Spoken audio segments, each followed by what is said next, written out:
Seralini in France did a study in which he repeated an experiment that Monsanto had done, pretty much the same experiment, only he didn't stop at 3 months. He kept going. He went for the entire lifespan of the animals. And he said by 3 months, they were looking, 3 years. And he said by 3 months, they were looking okay. There wasn't really any obvious difference between them and the control group.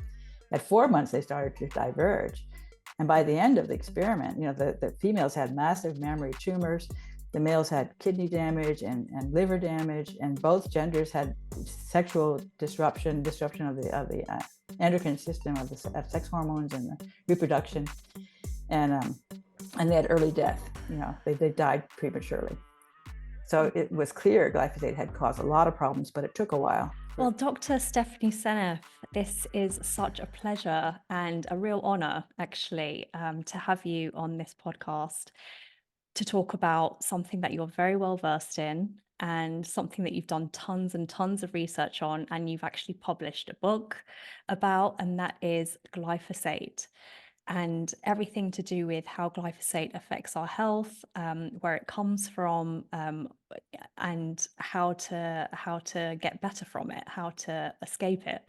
So this is a really important topic, and like we've literally just said, it's a topic that so many of us have probably heard the term glyphosate. We've heard it kind of tossed around here and there in the health space, but we never actually grasp how important it is to know about it and what a threat it is to our health and to our future and to our children.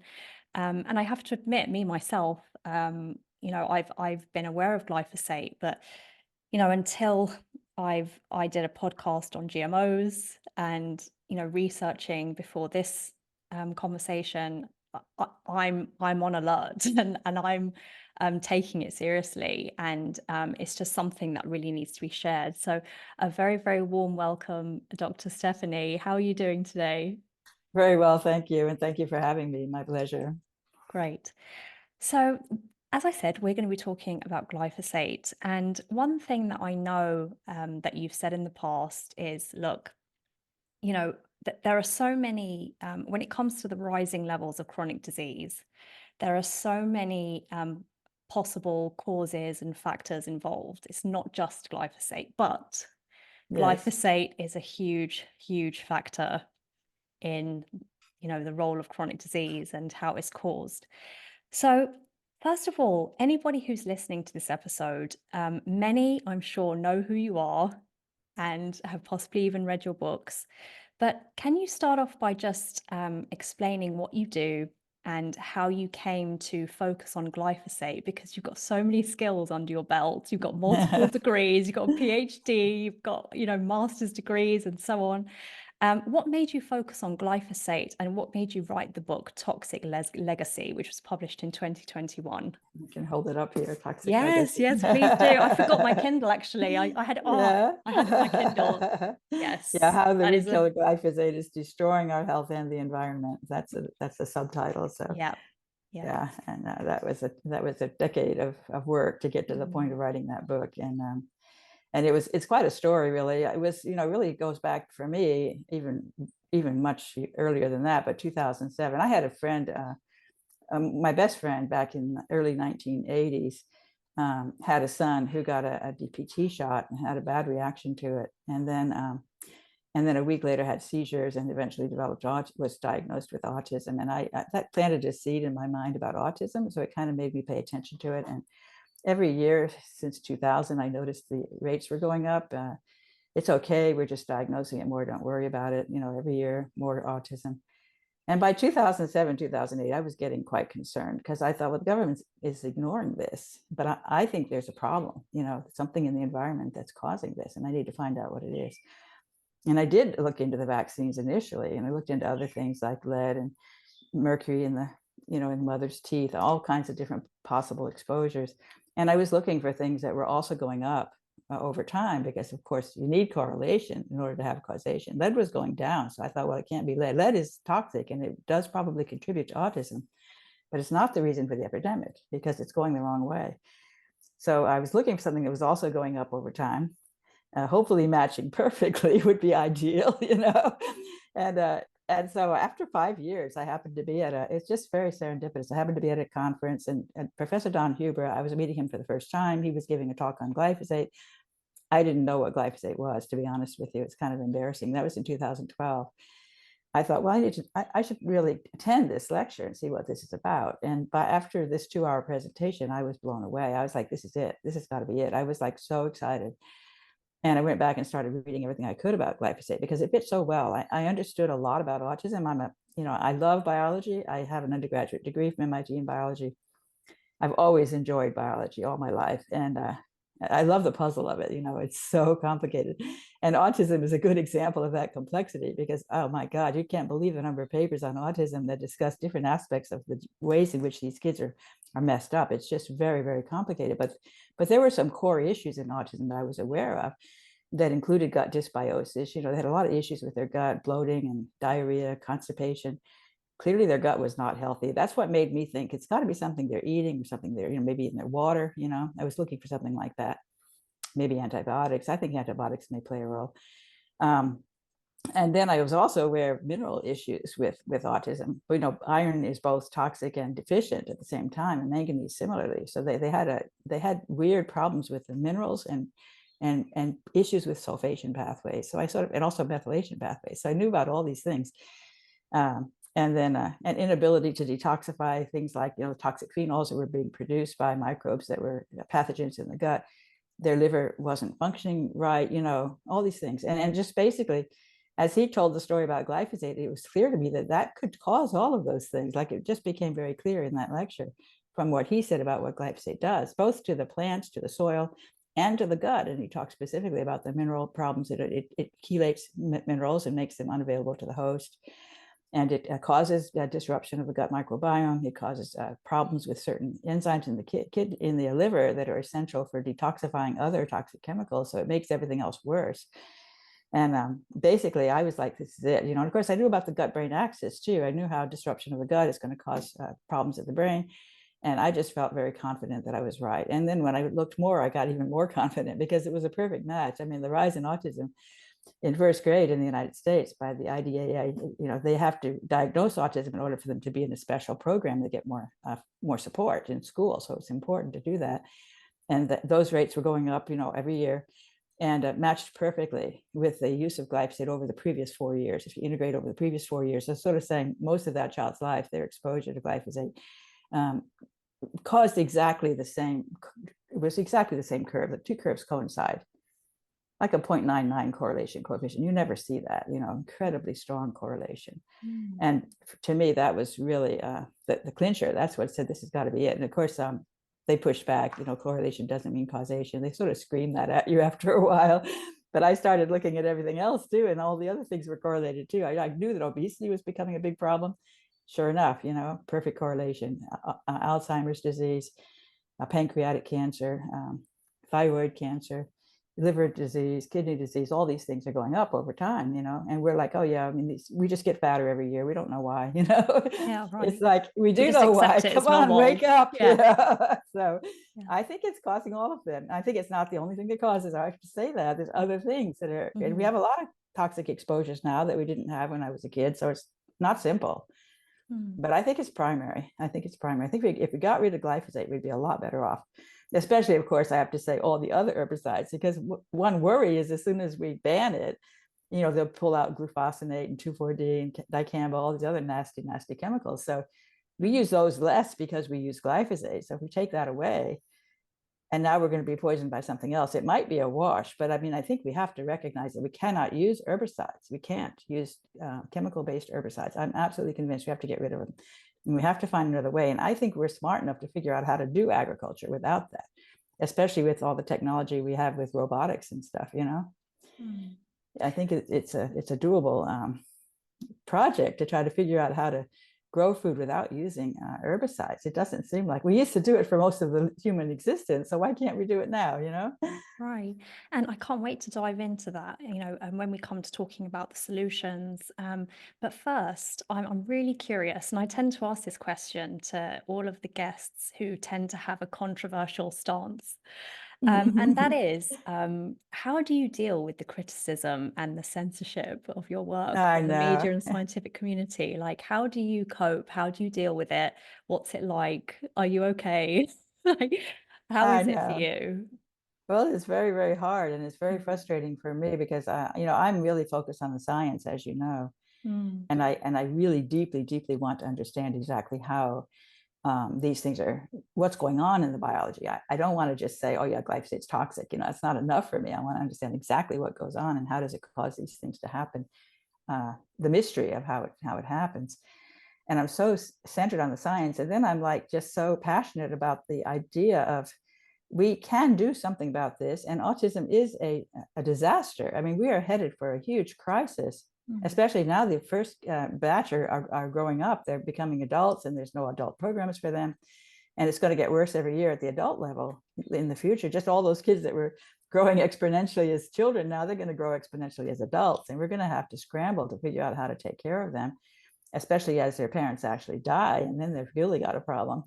Oh. So I see a real crisis coming, and I still just can't believe the government doesn't even seem to be particularly concerned about figuring out what's going on. This is what really frustrates me.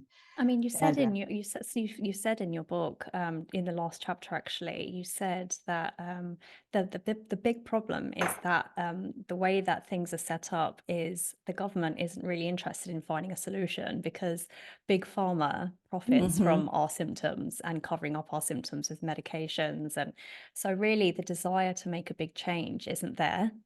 And I was going to mention that at the end of the podcast, really. But I have to say, it just fills me with a little bit of fear. Mhm. So what do you advise for people who are finding, another topic, like another thing, glyphosate, another thing I have to be aware of? What advice do you give to people who feel maybe a bit overwhelmed, a bit scared of what's going on, and like helpless? Right. Well, I do think it's great that the availability of certified organic food in America is going up dramatically in the last decade. I've seen a tremendous improvement even in sort of the normal, ordinary grocery stores are offering organic choices for a lot of things.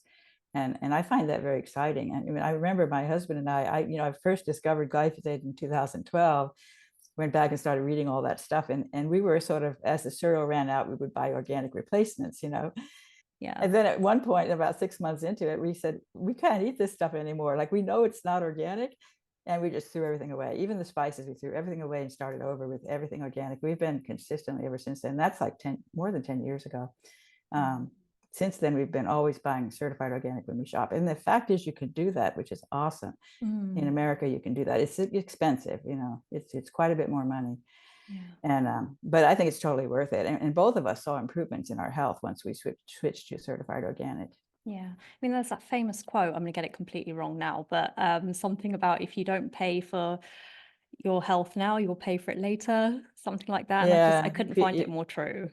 right. I know. You're either paying your money on food or you're paying your money on health. And would you rather be Absolutely. Yeah. unhealthy or would you rather be healthy? I mean, it's kind of like, to me, a no-brainer. Spend more on food and you will spend less on health. Healthcare gets very expensive very fast, and Mm. that'll eat up all the gains that you got by buying the non-organic food very quickly. Yeah. So Yeah. I think it makes sense. Financially, it makes sense to eat certified organic. Yeah. People just have no concept that something could be that toxic when they can't experience it immediately. Like, I think that's a problem with glyphosate. It's a slow kill. It actually gets all over your body. It's like bullets all over your body, messing up proteins in little ways all over the place. So it's sort of a chronic, slow degradation of your health. Mm. It's not like you get a bellyache because you ate something that had some glyphosate in it. You don't have that immediate response. And so you don't think that there's anything wrong with what you're eating. You don't appreciate the fact that it's poisoning you. It's like arsenic, it's sort of a slow kill. And therefore you don't mentally you don't quite understand that these two things taste the same. You can't taste it too. That's Yeah. the other problem. They Yeah. taste the same, and how can there be that big a difference? I have to pay 50% more for this one. It tastes the same. There's a sense of foolishness. You feel foolish to buy the thing that's more expensive because you can't tell the difference. You Right. don't have the bellyache. It doesn't taste funny. Nothing is different. I mean, sometimes it's a little different, but it's mostly. And even, of course, the non-organics have all these artificial flavors and artificial colors. So in a sense, they look better, they taste better. They sort of have a false sense of tasting good, which is not valid because it's synthetic, you know. I mean, I agree, but buying all organic and spending that extra money, it's got to take some real faith, almost faith in Exactly, faith is the it's thing. faith. Yes. And but it's episodes like this and people like yourself who give people that faith. So, you know, we've been throwing around the word glyphosate, and anybody listening, I'm sure, has an idea of what it is, but wants to know exactly what it is so that they can really grasp this topic. So, I just wanted to start by saying that Monsanto, now bought by Bayer, Yes. they basically stated that it's glyphosate is the most widely used, well, it is the most widely used herbicide on the planet, made by Monsanto. So, what is glyphosate? How is it different from Roundup, or how is it the same as Roundup? Can you just explain what it is and where people can come across it in everyday life? And I know there are some shocking places where it can be found. So Right. if you could just explain to the layperson who just wants to know more about this, what is it we're dealing with here? Yeah, so it is in Roundup. It's the active ingredient in Roundup, and Roundup has other things in it too that are Yeah. also toxic, and that also make glyphosate more toxic than it would otherwise be. And that's one of the issues, is that when they evaluated glyphosate, they evaluated it pure glyphosate, whereas when they used it, they put these other things in that made it a lot more toxic. So their evaluations were flawed in that respect. And they also evaluated the GMO Roundup Ready crops. So they've designed these crops. You know, it's really impressive technology that they can go in there and insert a bacterial gene into the plant's genome, and that bacterial gene produces a version of the enzyme that's not sensitive to glyphosate. So there's a particular enzyme called EPSP synthase that glyphosate suppresses in the plants, and they think that's the primary reason why it kills the plants, because that's a really important enzyme. They can give the plants a version of that enzyme that's not sensitive to glyphosate. They found it in a microbe that was able to survive, you know, in the presence of glyphosate. So they basically took the enzyme out of that microbe, stuck it into the plants, and now they have these plants that are resistant to glyphosate. So now they can just spray it all over the crop. The crop doesn't die, which is very convenient for killing the weeds. Very convenient, and it really saves a lot of money and a lot of labor in growing crops. You can keep the weeds clear, and only the plant can grow, because glyphosate kills everything except for those plants that have been, all plants except those that have been engineered to be resistant. They're They tested GMOs, right? Just so we're yeah, on the the same GMOs, page. GMO plants have been GMO created to crops. resist glyphosate. Yeah, and then when they evaluated the GMO crops, they evaluated them without, to see if they're safe. You know, in their experiments, they didn't use glyphosate on them. This is what was really shocking to me. They evaluated the safety of the GMOs, but grew them organically for that evaluation, because they didn't want to, you know, so that you don't know what's the combination of glyphosate with all those adjuvants that are inside the Roundup formulation. And you don't know what's the combination of glyphosate with the GMOs, you know, how bad are the GMOs in the context of actually having glyphosate applied to them. They didn't answer those questions. They left that out in their studies. So their studies are flawed as far as approval. You know, they went through this, you think the EPA is reliable, and they do these studies, and of course they wouldn't allow this product if it wasn't safe, so it must be safe. You know, people have a misconception that that we have a government that actually does regulate these things and would tell us if they were really safe, really not safe. But that's not true. Our government has been fooled by the industry into thinking it's safe. And so the government doesn't even worry about it. And they know it's all over the food supply. I mean, this is what's really shocking. My friend Zen Honeycutt, who's she's the founder of an organization called Moms Across America. I really like her. She has a passion. You know, she organizes moms, and they actually do studies where she gets the moms, for example, to get samples of school lunches from their kids' schools, and then she sends them off to be tested for various things. But one of the things she always tests for is glyphosate. And she did that for the school lunches, and she also did that for fast food. So her moms, you know, collected samples of fast foods from various fast food restaurants, and she had them tested for glyphosate. So she got not 100% of the fast food samples were contaminated with glyphosate, and 95% of the samples from the food lunches. So it's all over the food supply. It's not like there's a little bit here and there, you know, it's all over the food supply. But it's not just food, is it? No, it's not just food. I mean, it's going to be in the water supply as well, and different amounts in different sources of water. And if you live near agricultural fields, you're probably drinking it in your tap water. And it's even in the air. So I actually, my friend Anthony Samso I did a study where he was getting people to provide him with samples of rain, just gather rain at various places around the world. And I got samples in Hawaii, at my home in Winchester, Massachusetts, and at my work in Cambridge, Massachusetts. And the one in Hawaii, the one in my home in Winchester came out negative, but the one in Cambridge had glyphosate contamination in the rain. Wow.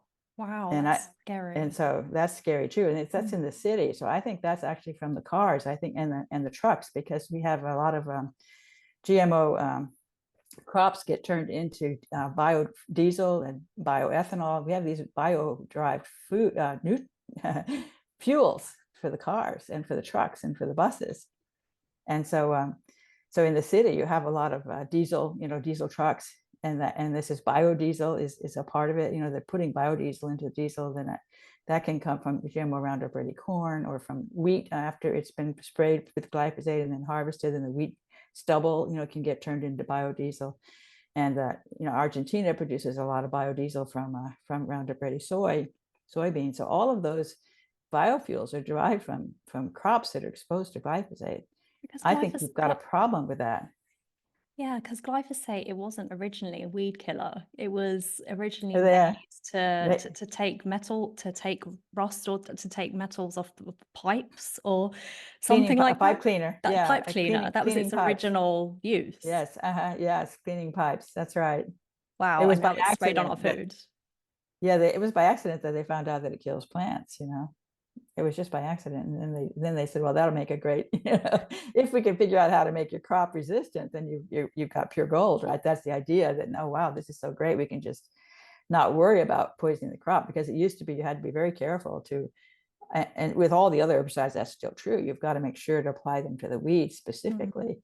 And even it can still get to the crop because it goes into the soil and the crop can take it up, Like when they use glyphosate for the weeds around strawberries, for example, the strawberries end up with glyphosate in them, even though they're not putting it on the strawberries because they're not Roundup Ready, but they still take it up when you're applying it to the weeds next door. And of course, they use it also as a desiccant right before harvest. I didn't realize this until considerably later. When I first started studying glyphosate, I didn't realize they were using it as a desiccant right before harvest on several crops, including wheat and barley and oats. So oatmeal and Cheerios, they have lots of glyphosate because it's sprayed right before harvest. And also chickpeas and garbanzo beans, those are having very high levels of glyphosate. So hummus, for example, you don't expect that, you don't think of that.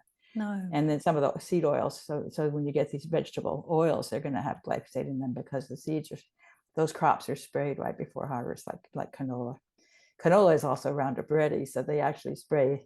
If they have organic canola, they can spray it before harvest, but if it's not organic, it won't work unless they spray a lot, because it's resistant to glyphosate. Right. So I don't know what they do there, but yeah, there's actually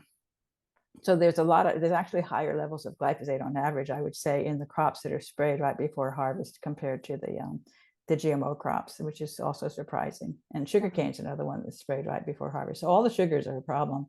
Sugar beets, those are GMO Roundup Ready. Sugarcane is sprayed right before harvest. And then corn syrup, high fructose corn syrup comes from GMO Roundup Ready corn. So all the sugars are a problem. People say sugar is really bad for you, and they've shown that, sugar is correlated with disease. And I think they should be looking at the toxic chemicals in the sugar to really properly evaluate the toxicity of the sugar. Would you say the same with seed oils as well? Because I've done Absolutely. many episodes on seed oils and how they're causing chronic disease. And would you say that glyphosate has a massive part in the seed oil kind of correlation between seed oils and chronic disease? Absolutely. Actually, I've been really fascinated by that because I've seen all this chatter around seed oils and, and omega-6 fats and how they're not good for you. We're getting a really big message out. Yeah, sorry, I've got to. Sorry about that. No worries. I'll cut that bit out. No worries. Okay. Well, so I've been very interested in seed oils because many people have been saying that they're really bad for you, and that you shouldn't be eating them, and especially the omega-6 fats and all of this. And I immediately suspected it was the glyphosate, not the oil, that's the problem. And no one else is talking about that, as far as I can tell. Very few people are saying, "Oh yeah, they're toxic because they've got glyphosate in them." Very few people are saying that. I haven't seen that. Yeah. glyphosate messes up the way they're metabolized. I even know why they become toxic in the presence of glyphosate, because it messes up critical enzymes in the liver that normally process those seed oils and turn them into something else. They actually get, when you look at biochemistry, you see that there are many, many different kinds of enzymes that modify oil, the fatty acids, in various ways to produce products, various products. It's really complicated, all these different fancy names for these things that are, some of which are beneficial and some of which are not. And so the enzyme, the cytochrome P450 enzymes, is a bit technical, but it's really interesting. Cytochrome P450 enzymes in the liver can turn omega-6 fats into an endogenous cannabinoid. So it's kind of like you're getting natural marijuana. So you get all the benefits that you get from marijuana without actually taking marijuana, in a way. I mean, it's just something that makes you feel good. It's a natural thing, it's healthy, and it's produced from those omega-6 fats with these enzymes that get disrupted by glyphosate. So then what happens is they don't go down that pathway. And then there are other pathways. They turn the fats into inflammatory agents. So they turn them into metabolites that induce an inflammatory response. And then, of course, you've got bad news. So it's really because the CYP enzymes getting messed up by the glyphosate, the fats are not being metabolized properly. And that's why they end up being bad for you. So it's really just get rid of the glyphosate, you can eat the fats. So Monsanto, they kind of quoted that glyphosate is one of, if not one of the safest herbicides in history. And Monsanto has over 800 studies, as so far from what I know of, showing that it is actually safe to be used on our food and in our environment. So, Dr. Stephanie, is Monsanto's research rigged? Absolutely, absolutely. And in fact, it's really interesting when you look back at the studies that they did way back when. They made up some rules to govern their evaluation process. And they said, basically, if you look at an animal-based study and you study the animals for 3 months of exposure, and you don't see any obvious problem after 3 months, then you're good to go. You can quit. It's safe for those animals. And then they also said that you can study so if it shows that it's not toxic or not very toxic at high levels, you don't have to look at any lower levels than that. In other words, the dose makes the poison. So if you expose them to a high level of it and it looks fine, don't worry about exposing them to something lower. And the fact is, both of those are not correct, because Seralini in France did a study in which he repeated an experiment that Monsanto had done, pretty much the same experiment, only he didn't stop at 3 months. He kept going. He went for the entire lifespan of the animals, and he said by 3 months they were looking, 3 years, and he said by 3 months they were looking okay. There wasn't really any obvious difference between them and the control group. At 4 months they started to diverge. And by the end of the experiment, the females had massive mammary tumors, the males had kidney damage and liver damage, and both genders had sexual disruption of the endocrine system, of sex hormones and the reproduction, and they had early death. They died prematurely. So it was clear glyphosate had caused a lot of problems, but it took a while for you to notice. And that's a trick with glyphosate. So if you only look short time. And then, of course, they also looked at glyphosate in isolation, but the Roundup has all these things in it that are also toxic and that make glyphosate much more toxic than it would otherwise be. They enable the glyphosate to get into the cell. And then there's the lower levels versus the higher levels. And it's now coming out, glyphosate is an endocrine disruptor. There's a review paper that was published recently, and they looked at all the evidence from the previous studies and showed there was many different studies that indicated hints of endocrine disruption. The way that they have all these different ways in which you can detect endocrine disruption, including making you fat, disrupting the reproductive system, so thyroid issues, all of these kinds of things that have to do with the hormones. And when glyphosate is actually more toxic at low levels than it is at higher levels. So when you have a low dose of glyphosate, a chronic low dose of glyphosate, it can mess up your reproductive system or your thyroid, all of those things. I find that so fascinating because you'd think it'd be the other way around. But when I Yeah, it read that, doesn't make I had sense. to read it over and over in your book, that line, because I was Yeah. like, yeah, dose makes poison. But then I read it again and I was like, no, she's saying the opposite. In this case, the smaller doses can be more Yeah, harmful. because it's at the smaller doses that it has the right, because these hormones operate at extremely low levels. The hormones are like that, and when Mm. glyphosate gets down to those low levels, it looks like a hormone. If Mm. it's too concentrated, it actually doesn't even get into the cell. If there's too much of it, it's interesting. Exactly, because it can get into the cell using the hormone machinery. The way it gets the Mm. hormones into the cell, the glyphosate becomes available to do that when it's at low doses. It's almost like I don't know if it's exactly the same. I'm sure you can tell me, but it's almost like autoimmunity. You know, the food particles escape into your blood.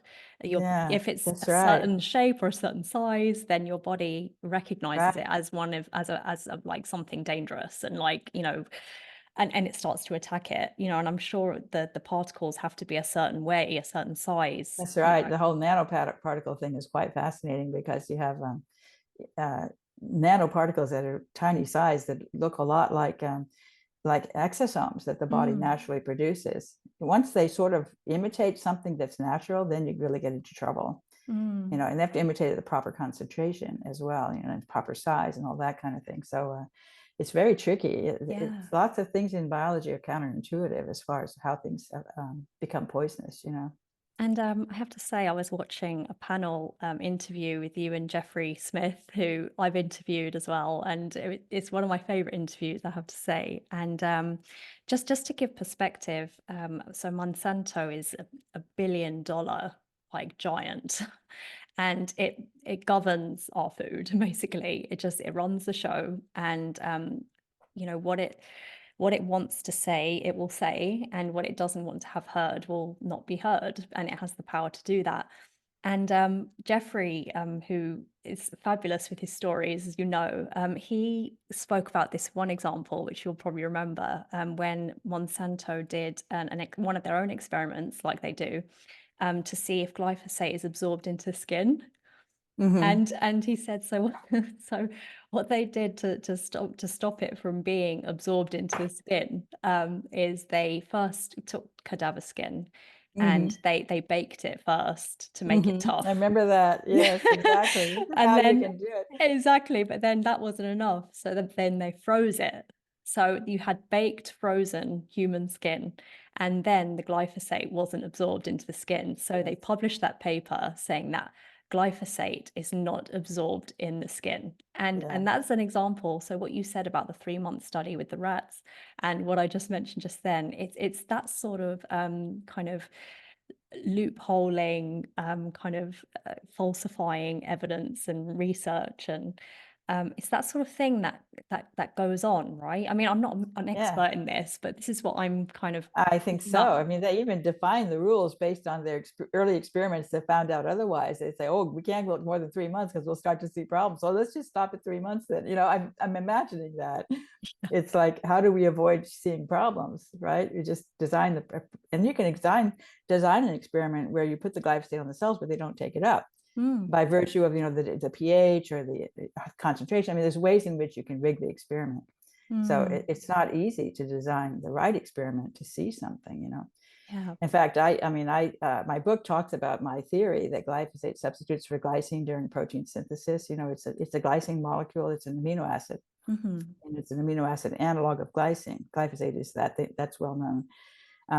I've been claiming that it gets into proteins by mistake in place of glycine. That's one of the things I talked about in my book. And I think that's an important, it's the critical aspect of glyphosate that distinguishes it from all other poisons.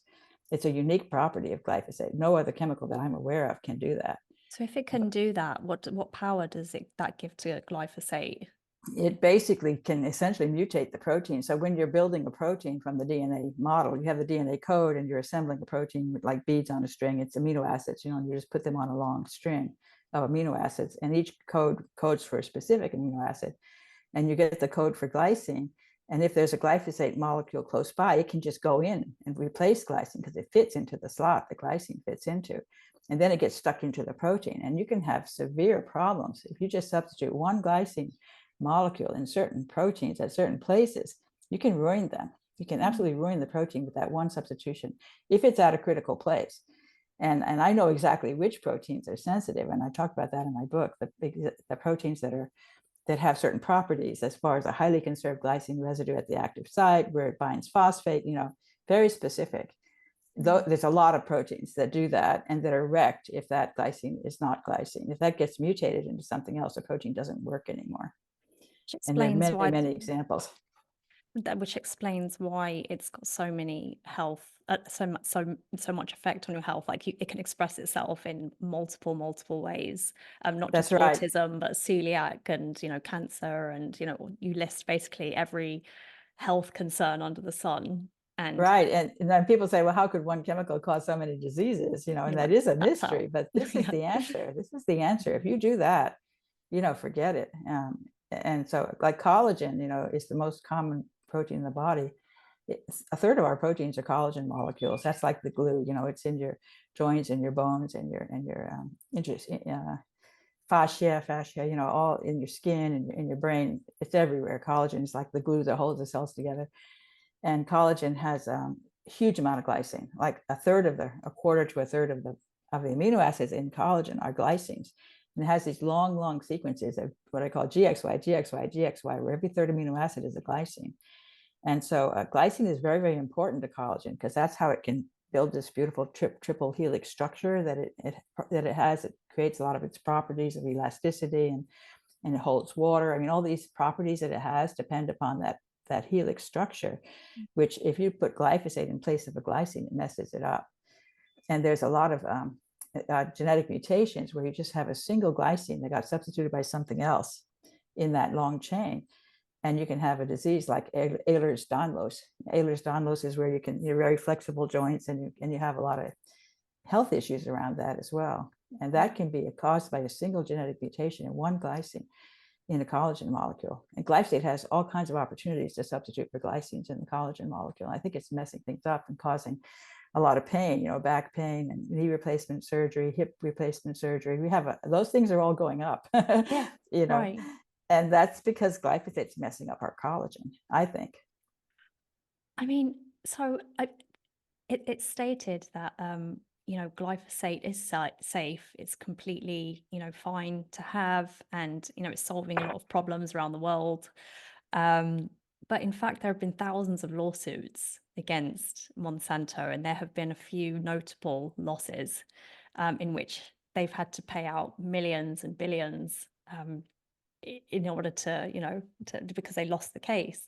And there was one case that really stood out, the Lee Johnson case. Yes. Because there's so much on it online, and basically it's a crazy story. So as he's a farmer, and he was completely healthy, but then one day the hose broke on one of his he's not a tanks. farmer. He actually was a groundskeeper for the schools. Groundskeeper for the Public schools. Public Right, schools. right. Yes. Okay, right, corrected.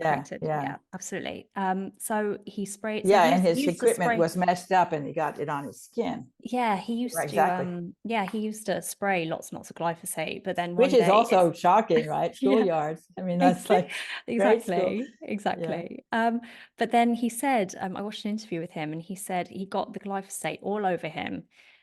He changed his shirt, but then he left his trousers on. And then I believe it was around the year after when he discovered a lesion on his knee. And that began to quickly spread across his body. And then he developed a rare skin cancer. And he basically he took Monsanto to court, saying that you didn't warn me that glyphosate is cancerous. That was his case. And they lost. Monsanto lost. They had to pay out hundreds of millions of dollars to him. So he won the case. So, I mean, you've already discussed that, trace amounts, small amounts can be as dangerous or more dangerous than, having a large amount. But I'm sure there are people out there saying, okay, So this guy, he poured lots of glyphosate over himself, but of course he's going to get sick from that. Come on, you know, but the glyphosate that we use day to day, it's just in the air. It's just little bits. It's just little I trace know. amounts. Like it's not going to, like, of course he's going to get sick. Right. What would you say to those people? I mean, you've kind of touched on it already, but Right. in a nutshell, like, how would you come back to those people who would say, oh, you know, we only use tiny amounts though. It's not a big deal. That's certainly what they say. And Mm, I just feel that it's just a false statement because mm, tiny amounts do matter. And as I said, endocrine disruption. In fact, they did a study on rats where they exposed them to glyphosate at levels that were below the regulatory limit. And that's supposed to be safe. And mm, they developed fatty liver disease, you know, despite the low dose exposure. So it's not safe at the levels that are below regulatory limit. I don't think it's safe at any level, actually. You know, mhm, it's just a very toxic poison. And I think that is because of its unique mechanism of toxicity. That when I realized that, it was immediately, oh my God, you know, when you start to think about the implications of that, of this substitution for glycine. And I started reading papers, you know, for example, myosin, which is a contractile protein. mhm. It has like 11 glycines. What I do is, it's actually fun, the work that I do, because you have to rummage. I I'll love that just you tell love you, it so give you much. a little hint about it. But you rummage through the research literature looking for things. And one thing you look for is like multiple species versions of a particular protein. And they do this multiple species alignment because they all have different versions of the protein. They're not the same sequence, but they align all the different versions. This is kind of, you know, computer science, right? Right. Where you align all the versions and you find out where they're the same. And so the places where they all say G, they all say glycine, that means it's an important glycine in that molecule.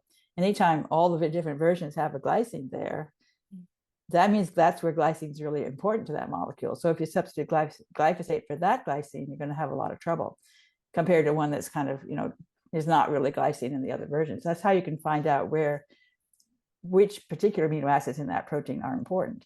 And so myosin had like 11 lined up glycines among multiple species.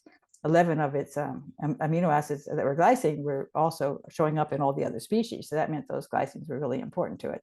And there was a cool study that just looked at one of those glycines, and they actually substituted alanine for that glycine, which is a minimal change. It's an extra methyl group. Alanine is probably the amino acid that's the closest to glycine. It has an extra methyl group. When they put alanine in place of that glycine, the molecule could only contract at 2% capacity. Wow. Using a molecule that was so similar to glycine. Yeah, that's right. And much more similar to glycine than glyphosate is. So if you Glyphosate. put glyphosate there, it's going to be even worse, you know?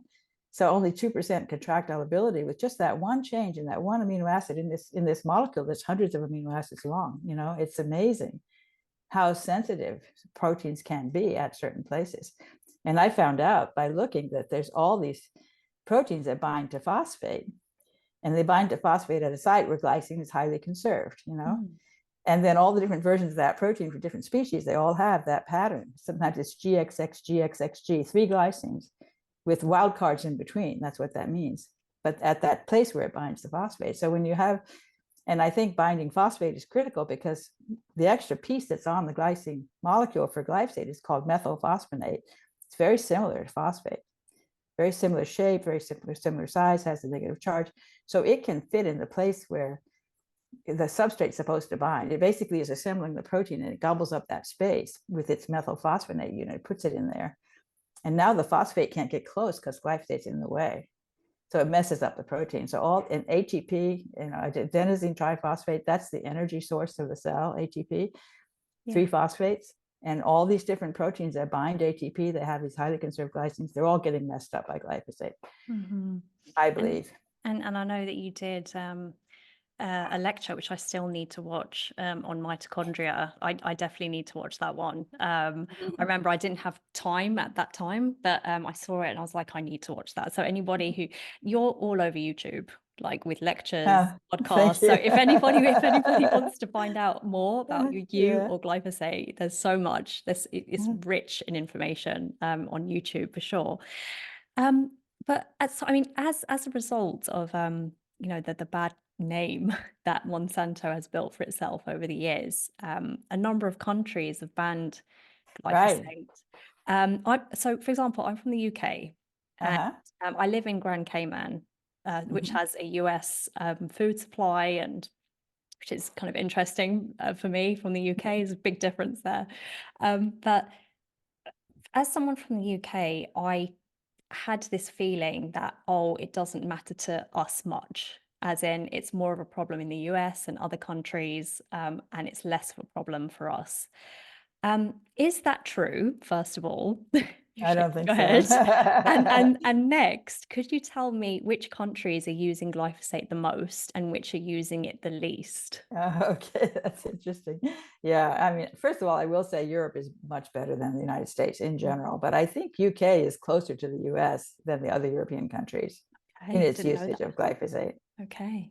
Because That's my I sense. Now, I thought they haven't. banned it from food, but they still sell it in supermarkets, like in kind of lawn, like grass treatments Oh, and I lawn don't think they banned it fillers. from food. Yeah. There are Yeah. European countries that have Okay. tried to ban glyphosate. Interestingly enough, the European Union is saying, no, no, no, you can't, because Really? there's this whole idea of building this empire where at the very top is all the control with Yes. these agreements that they have, like the Trans-Pacific Agreement and all these agreements that they have that have a whole bunch of rules. And part of what those rules are about is to disenfranchise the country so that they can't actually make the decision anymore for themselves. They have to rely on the whole union to make a decision about different kinds of policy. And so certain countries in Europe have tried to ban glyphosate. And then basically the European Union says, no, no, no, you can't do that. Same thing happens with counties and states. Here in Hawaii, there were 3 different counties that passed laws to regulate. It wasn't glyphosate, but it was just the pesticide industry. Mm. 3 different laws in 3 of the counties, which is 3 of the different islands of Hawaii. And all those laws were a big fight, and there was a lot of, and in fact, the opposition spent much, much more money. There was called the Maui Miracle, where it was 26 times as much money was spent on the other side, and they still won. The good guys won, so that was amazing. But then the laws got defanged because right away lawsuits, the Hawaii's main government, the state government, would say, no, county's not allowed to do that. It has to be at the state level. And then the state gets paid off so much by the industry that they don't want to do anything. So that's a game they play. And they're playing that same game with regard to individual countries versus these higher level organizations that then grab all the control, so that the country, and even the country level compared to the state, the state can't do it because it's federal responsibility, all this kind of stuff. Push the control to the top and then control the top. That's how it works. Yeah. And so it's really frustrating. But various states, countries in the European Union have tried to ban glyphosate and would like to ban glyphosate. Mexico is a great one because they have banned glyphosate recently, and the U.S. is fighting it tremendously. We're trying very hard to. We're threatening, not to sell them, holding back on certain trades and whatnot. We're trying to find a way to keep them from banning glyphosate, and the U.S. is afraid they won't buy our food because of that. So there's a battle going on there. But the United States is disgusting. I mean, they're just like, we love glyphosate. There's nothing wrong with it, which infuriates me. And of course, we have high levels of autism as a consequence of that. Brazil is another one that uses a lot of glyphosate, and Argentina on those. Argentina has massive amounts of GMO Roundup Ready soy that they turn into biofuel and they sell it to Europe. And then the Europeans get poisoned by the glyphosate from the biodiesel, in the cities. So I expect the cities in Europe would probably, if you captured rain, it would probably pick up glyphosate from the air as it came down, I suspect. And are there countries that so you've got the countries who use the most glyphosate. Is there like a tier kind of system where there are countries at the lower end of the tier where they have the least risk and the least worries with glyphosate? And if so, well, which ones would they be, do you think? Well, it's interesting to look at Africa. And actually, I wrote a chapter in a book on Africa, glyphosate usage in Africa. And that was really quite interesting because the African countries divided very clearly into 2 groups, the fat ones and the skinny ones, so to speak, because the ones that had no problem with obesity whatsoever, and then the ones that had a serious problem with obesity. And the ones who had the problem were South Africa, and then all the guys that are at the top in the desert area, the Sahara Desert, all the Mediterranean north part, the Mediterranean north part, and South Africa. Everything in the middle didn't have an obesity problem. And at the same time, glyphosate was being used in South Africa quite heavily. South Africa probably uses more glyphosate on its crops than any other country in Africa. Still less than the US, but Yeah, more than right. any other country in Africa. Yeah. And the Mediterranean, they eat a lot of, they have deserts, so they can't really grow their own food. And they buy a lot of processed foods from the West. And so they're getting a lot of glyphosate as well from the processed foods. Now, processed foods, of course, are toxic even beyond glyphosate. They're really, really bad for you because they have reduced nutrients. Many nutrients are deficient in processed foods, and they have artificial dyes and artificial flavors, and God knows what all else. I mean, they're really, of course, the whole processing manufacturing process that they go through also uses chemicals, and so like hexane. So there's just a lot of stuff in processed foods. I think I should say certified organic, but also whole foods. Two very important concepts in eating: certified organic and whole foods. Both of them are important. And I'd say, just on a personal note, what I'd recommend to anybody is the first thing to do if you're feeling overwhelmed and you're thinking, oh my God, there's so many changes I need to make. Just the first thing is to just slowly take out the processed foods, and that being, like cereals and bars and, crisps and soy protein bars, anything basically, because all of the GMO Roundup Ready and all of the glyphosate affected foods all tend to be piled into processed foods. It's quite interesting, but then obviously, steering away from processed foods and focusing more on whole foods is a really powerful step to take, especially if you're feeling overwhelmed and you're thinking, right, what's the first thing I need to do? That's a really good piece of advice, I think. I agree. And Yeah, also would encourage people to eat fats. I think some people go on a sort of low fat diet, which is a really bad idea. So fats are good for you. And in fact, I think they might be the healthiest foods to eat compared to proteins and starches, And what sort of fats do you tend to recommend? I actually like animal-based fats. Coconut oil, organic coconut oil is great. Avocado oil is also good. And then all the animal-based fats. So bacon, butter. Butter is fantastic, actually. We use lard, organic lard in cooking, and also butter and coconut oil. Those are the three that we mostly use. Yeah, I love to add butter to my son. He's 2 years old soon, and I love to just add it to his porridge. Absolutely. Like just add some butter and just kind of soak it overnight, and that's what I like to do. But butter has butyrate, which is a really, really useful fuel for the colonocytes lining the colon. That people don't realize that, but the butyrate is a short chain fatty acid, and the colonocytes love it. That's like their favorite fuel. And if they don't get enough butyrate, they get sick, and then you get things like inflammatory gut, and irritable gut, and even colon cancer.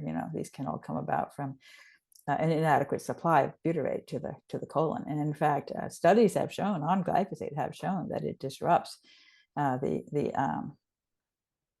microbes that make those short chain fatty acids, acetate, propionate, and butyrate.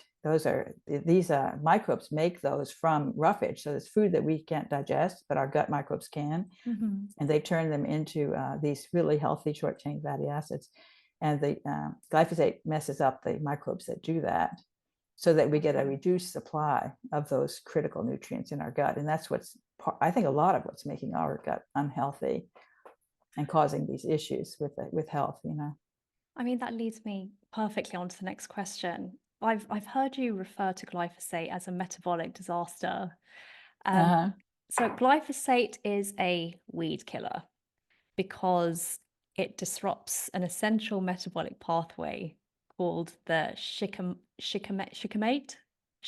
pathway. It's probably supposed to be shikimate, but it's been turned into shikimate. No, it's a Japanese word.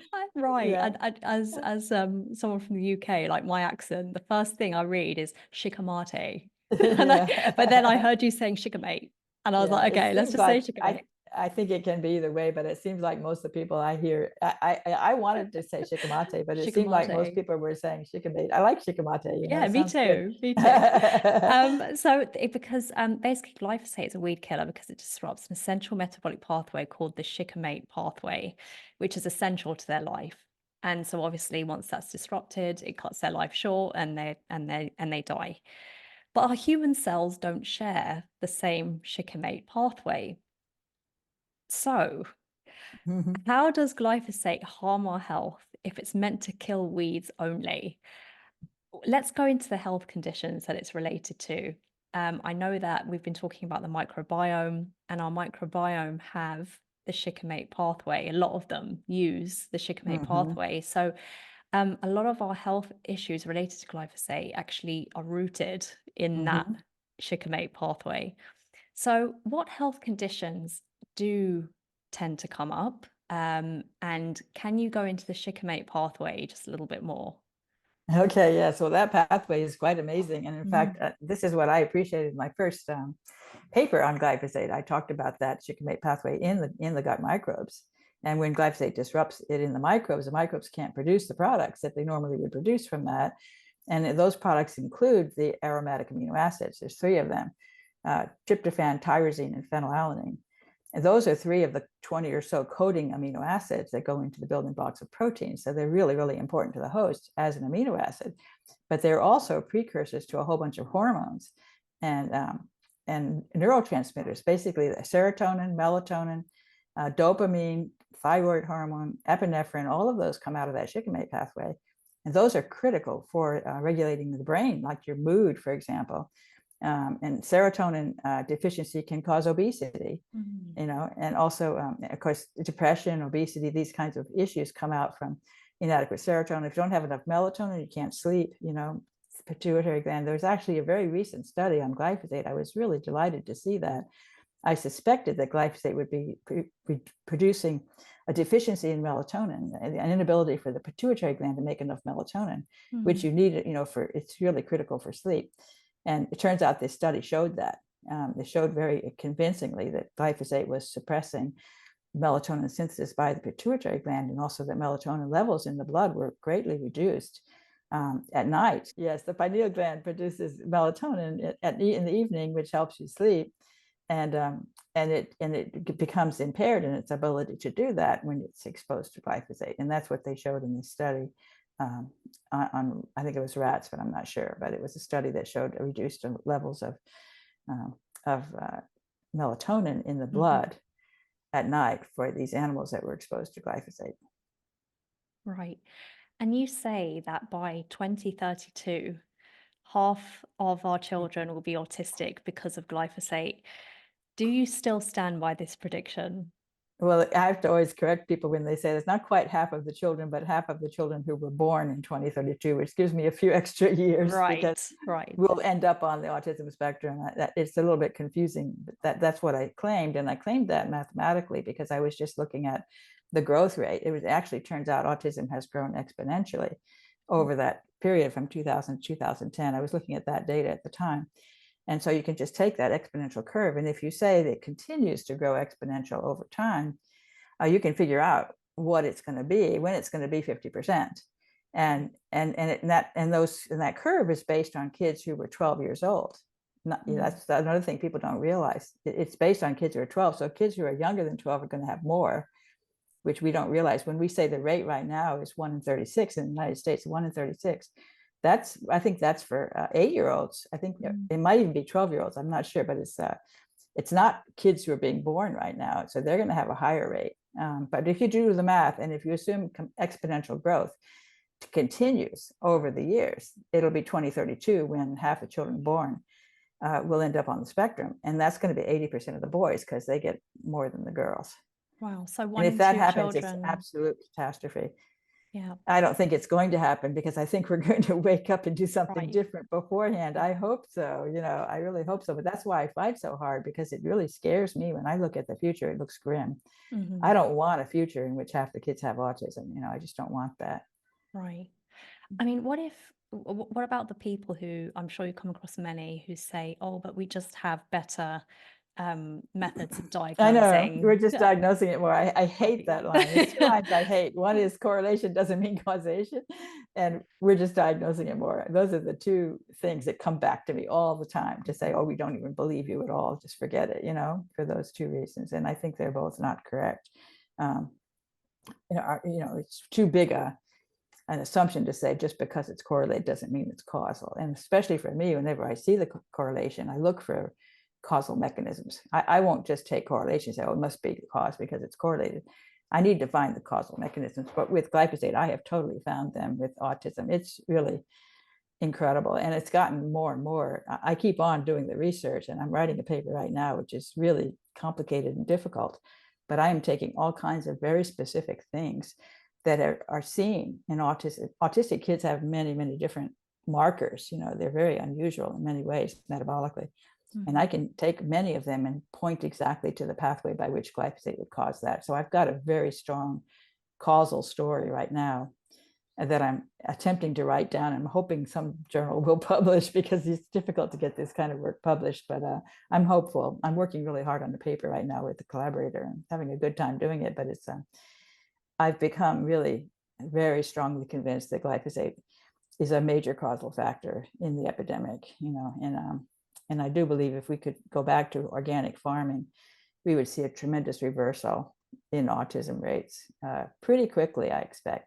But of course, the glyphosate is still going to be around, and there's also epigenetic effects. So you're getting effects on the children from their grandmother's exposure. So there's many different things that are going to still stick around as a consequence of things that happened in the past. So it's going to take some time to really unravel all of that exposure and get us back to where we should be, where we can feel healthy. So depression is one of the things that's going up dramatically also, and I think it's glyphosate's causing depression.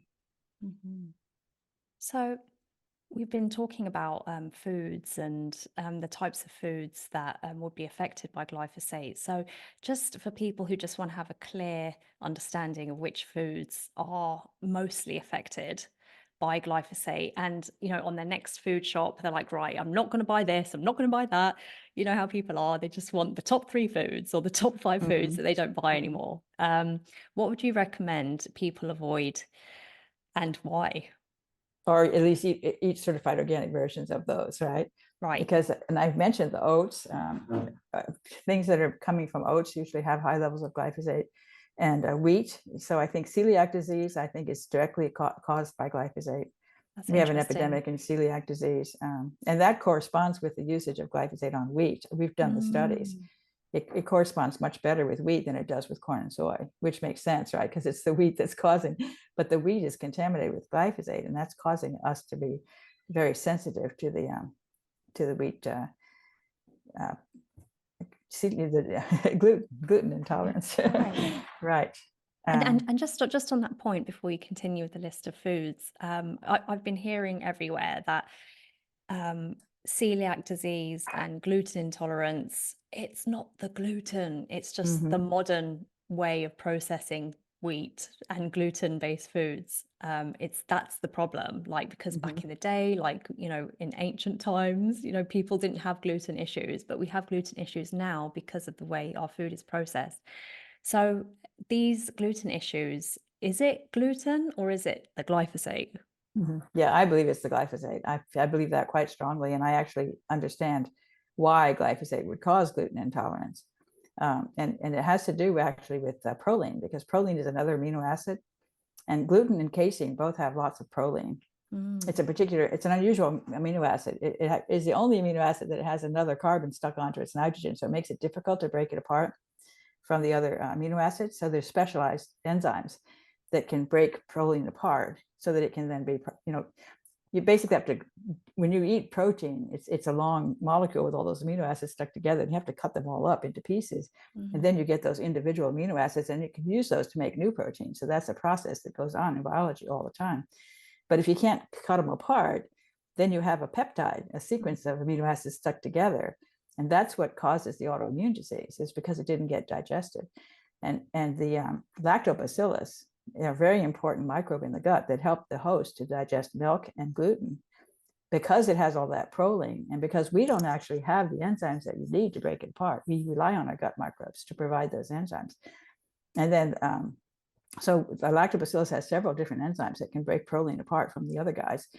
But lactobacillus is very sensitive to glyphosate. That's been shown in studies. It actually critically depends on manganese, and manganese makes it becomes unavailable because glyphosate chelates it. It grabs onto the manganese and won't let the microbe have it. So microbe becomes deficient in manganese and then it dies. And of course, it also has the shikimate pathway problem. So the lactobacillus get preferentially killed off by glyphosate. And then they're not available to help you digest the wheat, not adequate to do that. And then you get the peptides that don't get digested, and then those become allergenic, and you get the celiac disease. I believe that's what's happening with celiac. And, there was a study that I found that had looked at modern wheat versus ancient grains. So you mentioned, sort of changing the formula of the wheat, of the gluten, actually, the molecule has changed over time. And we've done some sort of almost like genetic engineering to select for, better strains in terms of getting more yield and that sort of thing. We have different wheat now. And a lot of people say that's why it's the new wheat that's toxic compared to the original, ancient grains. Right. So this experiment looked at they had these people who had issues with, I think it was, I'm thinking it, I'm not sure it was celiac disease. I think it might be inflammatory bowel. I think it was inflammatory bowel. That's another one that's also going up dramatically. These people had inflammatory bowel disease, but they had the modern wheat, which was not organic, and the ancient grain, which was organic. So they compounded the two things. Yeah. The ancient grain was organic, and they said the ancient grain totally straightened things up. They had a great result, but they didn't mention anything about the fact that they said it was organic, but it didn't occur to them that might really be the reason why. So it became ambiguous as to whether it was because it was organic or because it was ancient. What was it that made it healthy, And when they said organic ancient grain, they didn't emphasize the fact that it was organic. Right. They thought it was the change in the structure of the molecule. And this frustrates me when people write these papers and don't think of the toxic exposures, because I think they're so much more important than we realize. And this leads me, oh God, this question. So people say that, things like fermenting your grains, sourdough bread, soaking, sprouting, things like just any type of like fermentation is a way to make food more digestible and safer to eat. So, for example, people have reported that sourdough bread actually causes less reaction to gluten than normal bread. So is there a mechanism as to why that would be a truth? Yeah, I think that's actually valid. I think it's true that the microbes actually help you. They start the digestion process. Right. So some of the harder things that might be harder for you to do, they've done them already. So it produces metabolites that are easier for you to digest. Do they strip away, this is a really silly question, but in any way, do they lessen the effect of glyphosate? Well, that's an excellent question. And I wish I had the answer, because I have an answer that I haven't proven, but I suspect. Yeah, because Acetobacter are common bacteria that ferment things, like they're in apple cider vinegar and sauerkraut. And so most microbes can't break down glyphosate.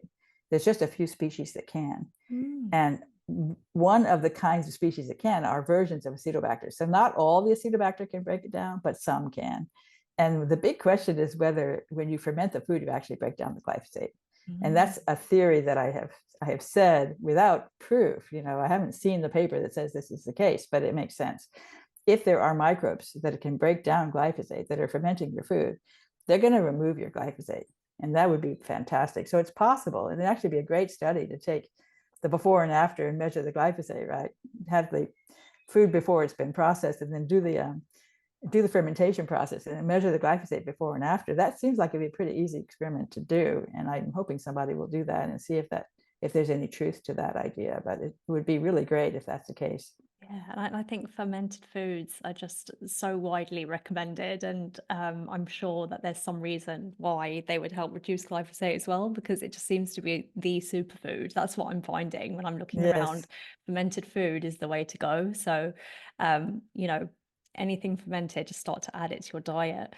But you mentioned oats, you mentioned wheat. I know there are some other top offending foods out there. So what else would you say people need to avoid or have organic versions?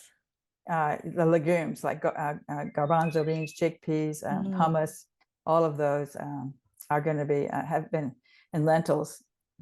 So Canada did a study, actually a friend of mine, I lost his name, Tony Mitra, it pestered the Canadian government. He's a Canadian citizen. He grew up in India, but he's a Canadian citizen. And he pestered the Canadian government to do testing of the various food samples for glyphosate. And finally they did. It was really very nice to see. And they did like over, I think over 8,000 different food samples, both Canadian, imported from the US, imported from Europe, imported from Mexico. And they made this big chart. They got all this data, they gave it to him, and he published a book called Poison Foods of North America. As a consequence of that data. And so in that book, he gives all this data about how much was found in what. And one of the general trends that he saw was, first of all, sky high levels in chickpeas and garbanzo beans that were not organic. Some of the highest levels were found in those products. And then oats, of course, were high, and wheat. And then the GMO crops also tended to have high levels of glyphosate. So that's the corn, soy, canola, sugar beets, and alfalfa. Those are the 5 key GMO Roundup Ready crops. Their foods derived from those are going to be high in glyphosate. And then let's see what else. So cookies are going to have wheat, so that cookies generally test high. I remember Oreo cookies were bad. Some of the things that kids love, like the little goldfish crackers, they were really bad. Right. So I think you have to be very careful with those kinds of goodies that children love to eat. Right. You really have to buy those organic when you shop. And yeah, so I mean, it's strawberries I know have glyphosate too, which was surprising to me, but they're using it on the weeds around the crops. And of course, wine and beer both generally test positive for glyphosate. But the European levels for this Canadian study, the imports from Europe tended to have significantly less glyphosate than imports from the US or than foods grown in Canada. And interestingly enough, Mexico came in really more in line with Europe. So Mexico has a lot less, they use a lot less glyphosate, which I guess it makes sense because they're able to actually ban it, which means that they don't depend on it as much as we do, Right. So what rules do you live by? You've already mentioned that you shop organic, that's the way you go. For us who are probably just starting out, how do you recommend we avoid glyphosate? How do you do this? Like, give us some help, because this is a lot. This is a lot to take on. Yeah. So what do you recommend? What's the top tips along with the organic? Are there any other labels we need to look for? Where do we shop? Yeah, well, certified organic is a big one. Or if you can find a local farmer who doesn't use glyphosate, buy from your farmer. I think that's great, if you can do that. And of course, that's very fresh. Eating whole foods. Don't eat processed foods as much as possible. Eliminate the processed foods. And then other things that I recommend are getting out in the sunshine. I really believe in sunlight. I think sunlight is very, very helpful for your health. And don't use sunscreen. Don't use sunglasses. So a lot of people put on the sunglasses when they go outside. I have an interesting story for myself because I don't wear sunglasses ever my whole life. And I don't wear glasses. I don't have cataracts or anything. I haven't had any problem with my eyes. I had glasses. I don't correct 20/20, but I was, when I wanted to take the glasses off when I was outside, because I really love the sunlight exposure to the eyes. It just felt good. Yeah. So I got in the habit of taking them off when I went outside. And then I got in the habit of just, well, why do I even have to wear them at all? So I kind of put my glasses away. Many years ago, I stopped wearing them, as long as I don't have to see the blackboard or something. In my life as it is now, I don't really need glasses. Wow. And so after many years, this is kind of a fun story, because this past year I needed to get my license renewed. And I tried to put my glasses on. Oh my God, these glasses are not right. They don't work. I'm not going to be able to pass the eye test, So I scrambled to make an appointment to get a new pair of glasses. And it was interesting because the guy said, wow, your eyes got better. Usually when people get older, their eyes get worse, but yours got better. These glasses are overcorrecting your vision. And so wow, so your eyes are actually better from being in the sun. Better from being in the sun and from not wearing glasses. Maybe that allows my eyes to have to work harder to actually see, right? So they kind of somehow correct their, I'm nearsighted, so somehow I don't know, but it was interesting. Either the sunlight exposure or the fact that I wasn't wearing them, something about that made my eyes get better. So well, I'm glad I thought that was really cool. Yeah, I'm glad to hear that, because in Cayman, obviously, it's sunny all the time. And so everyone's always wearing sunglasses, including myself. But like you, I like to have the sun in my eyes. Like when I put sunglasses on, I feel like I'm not seeing the full view. I just feel Yeah. like I'm being suppressed. So Right. I take them off as much as I can. And these days, Yeah. I've been trying to keep them off. Even if I'm kind of squinting, I'm just kind of like my eyes are a bit sore because the sun's really Yeah. bright above me. But I'm just trying to squint, and Well, the trick is I'm trying to get that, through it. But then like now I'm going to carry on doing that after what you've just said. yeah. Like I'm just going to keep, training my eyes and, getting them in the sun. But you have to be careful because the glyphosate disrupts melanin. I didn't mention that, but melanin is a skin tanning agent, that naturally makes you get tanned when you're Yeah. exposed to sunlight. And melanin comes out of that shikimate pathway. So glyphosate probably is not providing adequate, is causing you not to have enough melanin. So in people your would skin burn. and in your eyes, because your eyes have melanin that's protecting them from the sunlight. So I have suspected that glyphosate is making us more sensitive to the sun. Both our skin and our eyes are more sensitive because we don't have enough melanin, and that's because of the shikimate pathway being blocked. So that's a worry. So you have to eat organic food in order to be able to go out in the sun without glasses.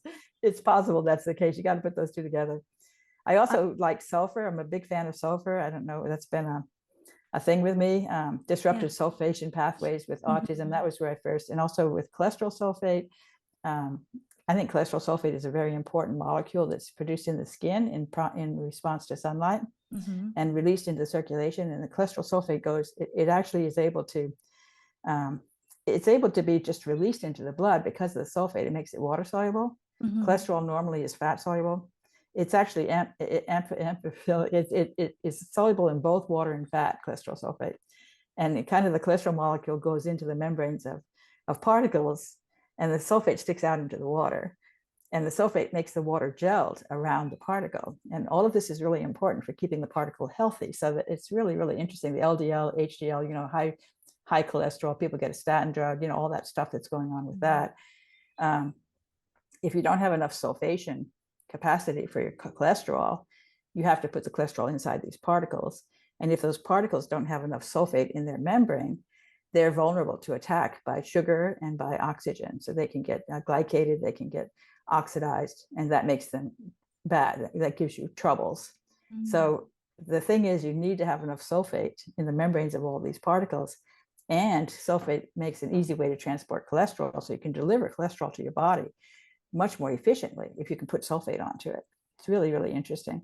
So I maintain that cholesterol sulfate deficiency is a causal factor in heart disease, because that's how you get, so not high. Yeah, people blame high cholesterol, but you're saying it's something completely different. Well, it is high cholesterol in a way, because the LDL particles, you have to produce more LDL particles because you have to ship the cholesterol inside them. You can't just let the cholesterol go freely in the blood unless you stick sulfate onto it. So with sulfate, you can so the skin makes cholesterol sulfate from the sunlight, and it throws it into the blood. And then it eventually works its way into the membranes of these particles that are going around, but it's on the outside of the particle. It's not inside it. It doesn't need to be inside because it has the sulfate. And the sulfate makes the particle safe. So it's a combination of making the LDL particles healthier and needing fewer of them, because you can transport the cholesterol as cholesterol sulfate as well. So would you recommend like sulfur-rich foods in the yes. diet? So some examples of sulfur-rich foods. Okay, on the vegetable side, you have cruciferous vegetables. So broccoli, cauliflower, Brussels sprouts, and then onions and garlic. I love onions and garlic, and I eat tons of those. Me too. And then on the animal side, there's lots of things, because the animal-based sulfur-containing foods have a much better supply of sulfur-containing amino acids, which are really important, and that's the methionine and homocysteine and taurine. Taurine is a very interesting sulfur-containing amino acid that is only found in animals or seaweed. Seaweed's the only plant that has taurine, which is really interesting. So sushi, and there's good sulfur in the fish and seafood as well. Those are really good sources of sulfur, especially amino acids that contain sulfur, which are really, really important for your health.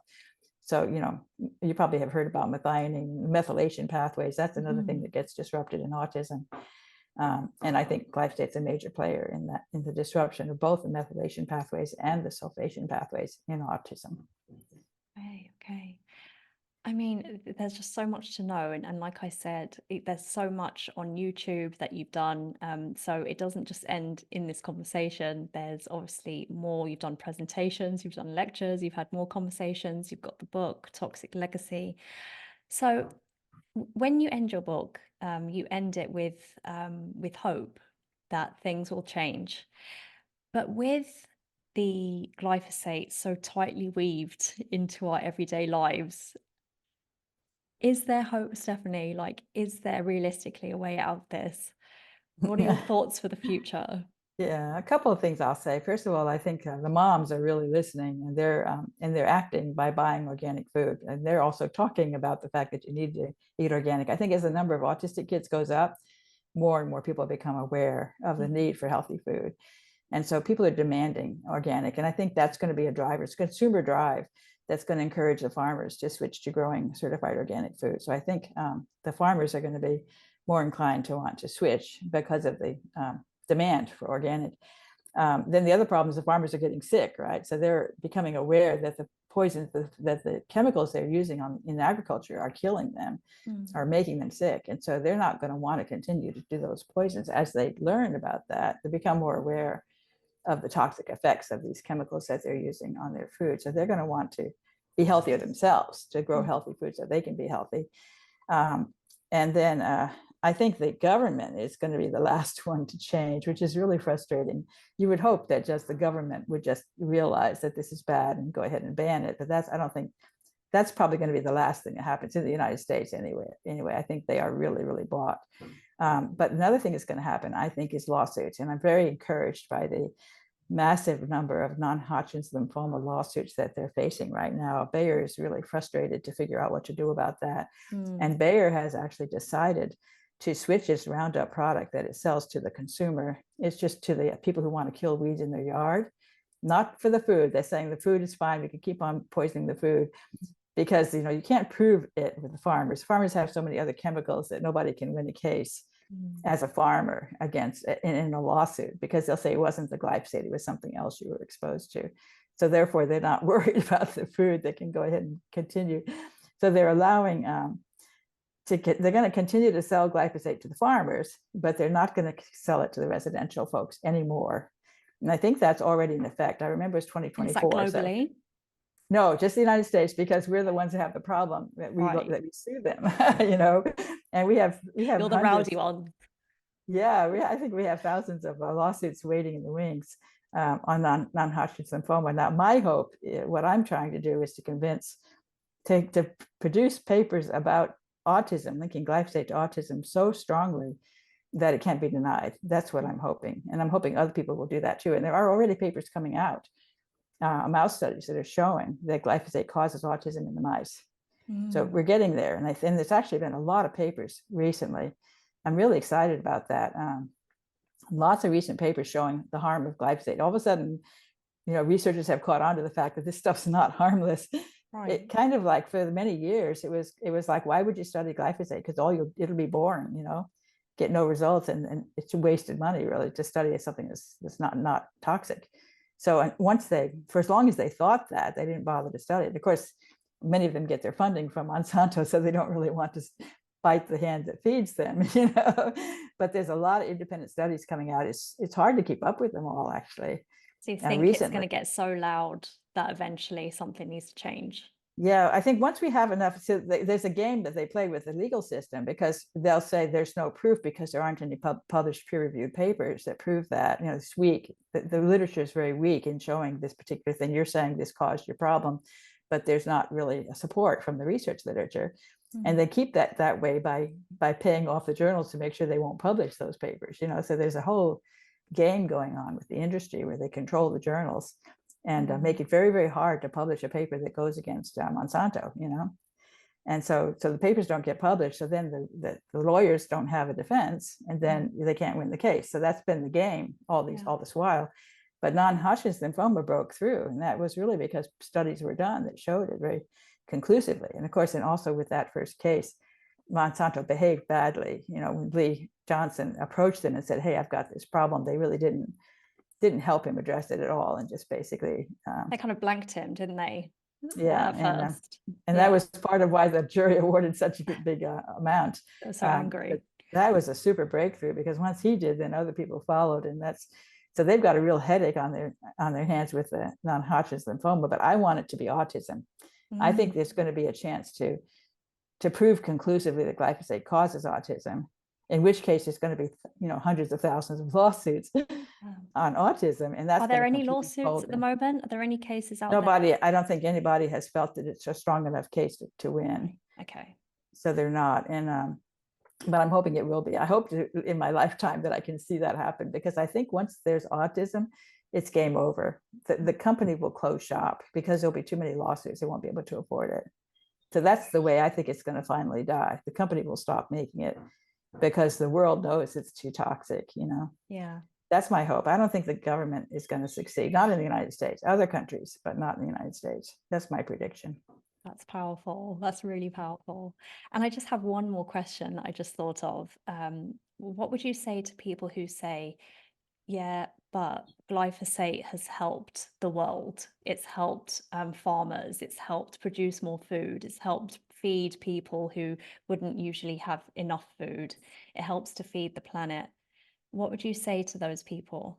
Yeah, I mean, I do think they have a point that you can grow food more cheaply if you don't have to hire a lot of labor to pull weeds, right? That's an expensive undertaking to get the weeds out. If you have the weeds overtaking the plant, then you get a really bad yield. So it's going to be the case that there's a problem with the weeds, and we don't know how to address that adequately. But there is some interesting work going on. First of all, if you improve the soil, you increase the yield. And if you improve the soil and the soil microbes, you also increase the plant's resistance to other things like the insects. So you can the plant, by working on regenerative agriculture, where the soil gets better every year instead of worse. Right now, glyphosate is making a mess out of the soil. It's depleting the soil microbes. It's depleting the minerals in the soil. It's depleting the organic matter, which makes it easier for the soil to wash off when there's a rainstorm. It's doing a lot of bad things to the soil. So the yield is actually going down and down every year with these crops where they're growing these GMO Roundup Ready crops. It was a wonderful success in the first year. The farmers were so impressed, they got hooked on it, and now the price is going up of the glyphosate. You have to use more because the weeds are getting resistant. So there are a lot of things that are happening that are making it less attractive to be using the herbicides, in agriculture. And so I think that there are many people who are working on the problem of how to grow food efficiently without. And actually, really interesting solution that I've heard about is to grow a cover crop during the winter. If you live in a place where there's a winter break, you have the harvest, and then you grow the cover crop.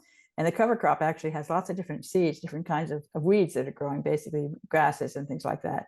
And that covers the land over the winter. And then in the spring, when you're ready to plant, you don't pull out the cover crop and you don't kill it. You just mash it down. You have this big machine that mashes down the cover crop. And so that kind of stuns it and makes it so it can't really grow. And it becomes a big mesh that actually keeps other weeds from growing because it's all covered. And then apparently you can sort of puncture through that cover to plant the seeds. And then the seeds manage to work their way out.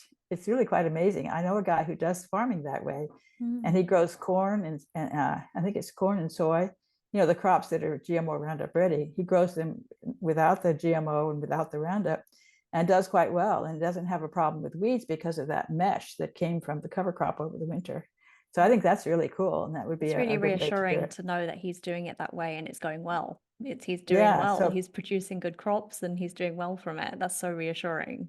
And of course, the cover crop also provides nutrients, which is going to enrich the soil. So I think that's really kind of a win-win situation. We need to learn how to, when we had a way to grow crops back when, right, before we had all these chemicals, we knew how to do it.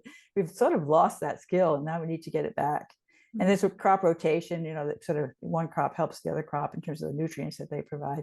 There's lots of things you can do that are much, much better than what we're doing now. This kind of GMO monocrop, herbicide-based agriculture is not a win in the long time for sure. I think it may collapse under its own weight because there's so many issues that are coming up. Glyphosate's not working now in some of the areas. The weeds are so resistant that you can't kill them with the glyphosate. So now they've got a new GMO, like a dicamba GMO crop, glyphosate and dicamba, 2 GMOs put into the crop. And then you have a formulation that's a mixture of glyphosate and dicamba that you apply.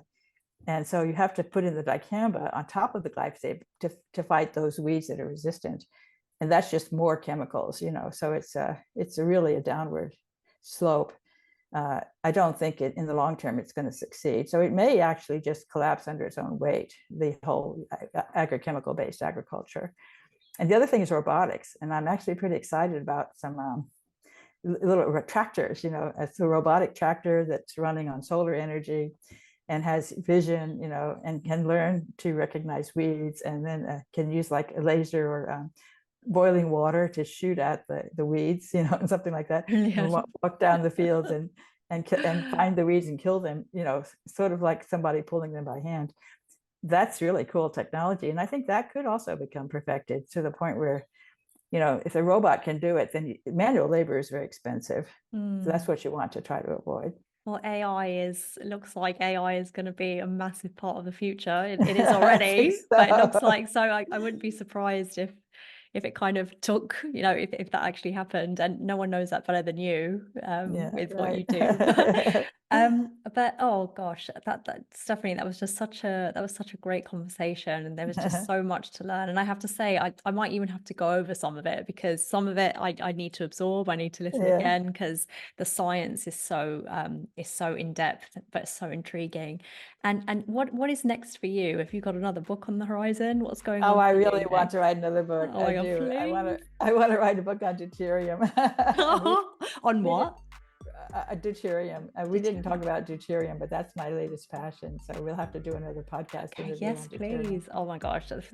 When that book, please write another book, and I can't wait to chat to you about it. But thank you so much. How can people follow you? What's the best way for people to see what you're doing?